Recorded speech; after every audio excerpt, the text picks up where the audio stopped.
Hi, so today I'll be talking about a set of data visualizations I recently made that aim to visualize how Formula One performance metrics have evolved over the years. Um, so today I'll just be giving a demo of about 2 out of 7 of the ideas that I had, and we'll just start with constructor performance. So um, I made first I made a stream graph just to show the points per race that constructors F1 teams have scored from whichever year range that you want. If you want to see all the teams, you can do that too. If you want to see the regulation changes that happened, any major regulation changes that happened in a specific year, you can do that. But yeah, and another shape looks weird, and that's basically because of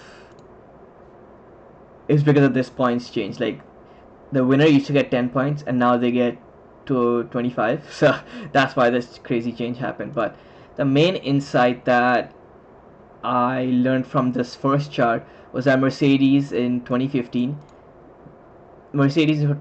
had the highest average points per race in a single season of all time at 37. And remember, in 2015, the max you could score in a race, with two cars, was 43. So 37 out of 43, that's 86% of what was possible in a single race at the time. And they did it on average throughout the season. So that was pretty crazy. But one problem that you'll notice is that because of the point system being different, right? It's not really fair to compare this to these earlier years where they could do the same amount, another team could do the same amount of work and get less points just because the points were recorded differently. So to mitigate that, I made a line graph with multiple lines. It looks kind of chaotic, but this shows the mean finishing position by constructor. So that means if a team finishes, I don't know, fifth every race in a single season, their mean finishing position is fifth. It's like that. So it's every race. So it's all the positions they have divided by the numbers of races. And uh, I found that the best team is still Mercedes. In 2017, this time their average finishing position was 3.17. So on average, they're getting at least a podium every race, which is really crazy. And then that pretty much, and it's interesting that 2017 in this case is better than 2015. But I think it's probably because Nico Rosberg had two DNFs in 2015, which probably hurts more than just scoring 0 points.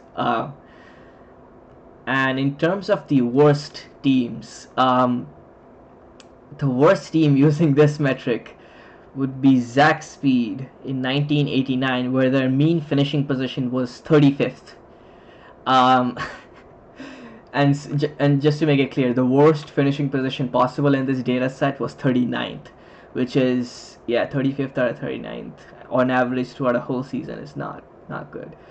Um, it's also funny that in 1989 was also, you can see this line cuts off here. It's because that was the last year they participated, so maybe they got so embarrassed they just quit. Um, and another interesting thing, if you filter which just to show Ferrari, people often say that 2020 was like the worst year ever for Ferrari, but their average finishing position was actually 10th, which might sound bad if you know what Ferrari is, but that's not their worst year. Their worst year is in 1992, where they finished on average in 14th place. Imagine, bro. Oldest, best team in Formula One, finishing 14th every race is pretty crazy. Um, but yeah, the next graph that I'd like to show is a similar thing, but for drivers instead. Um, so this is the mean career finishing position of F1 drivers. So this is what they finished on average, not every season, but throughout their entire career. So uh, if some driver does 5 races and finishes fifth every time, their average finishing position for their whole career is 5. But yeah, simple example. And this time we have a scatter plot, just because in my data set after all of the filtering. So just to make sure I don't have 2024 season, because the data was only up to date until July, so I have to filter that out just to keep things consistent. And I've also not considered races from sprint races, because results from sprint races, because that's a very recent thing, so you can't really, it's not fair to compare to older season. And I had to filter out Indianapolis 500, because this is notorious for skewing results, and like F1 data visualizations. Why? But in terms of finding the best driver here, you might think it's so. Just to make it clear, mean career finishing position, the lower it is, the better, because the best number you can have is first place. And so the guy with the lowest, the best mean career finishing position is some Italian guy, Dorino Serafini, and his average career finishing position was second place. But the problem is he's only ever raced in one race ever, so that's not really fair if he's a one-hit wonder. So what we can do is filter out people who have less than 20 race starts, which would make the next best driver, so the best driver with at least 20 career race starts.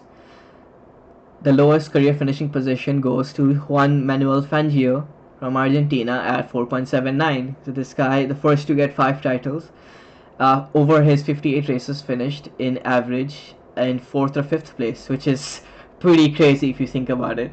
But I do have to mention, if you keep going to the right on the x-axis, Hamilton is, instead of 4.79, Hamilton's mean career finishing position is 4.88 over 332 races, which is just mind-boggling. Up in the end of by the end of 2023, which is really just crazy. So you can, sure, the mean career finishing position is slightly lower for Hamilton, but like 300 races, you can debate amongst yourselves if Hamilton's better than Fangio or not. But on the other hand, the worst F1 driver, so we have to look at the other end of the y-axis. We have to look at the highest mean career finishing position. So that honor goes to Enrico Bertaglia, another Italian man. I don't know what's up with Italians. His mean career finishing position was 38.83 over 6 races. As I mentioned before, 39th is the worst possible result. So I don't know what this guy was doing for 6 races. I think he might have DNF'd every single one or just not qualified.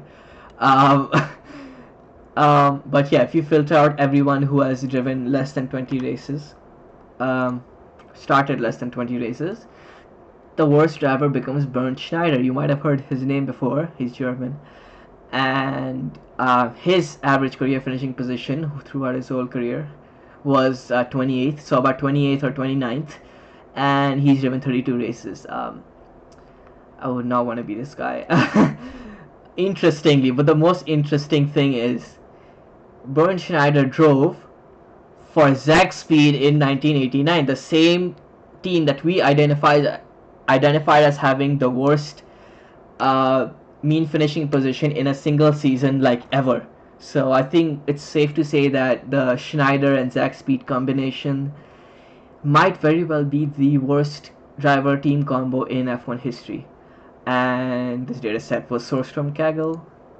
Thank you so much, Vapani. And yeah, that'll be all. There's a lot more visualizations here that you can play with. So yeah, be sure to visit this website. Thank you.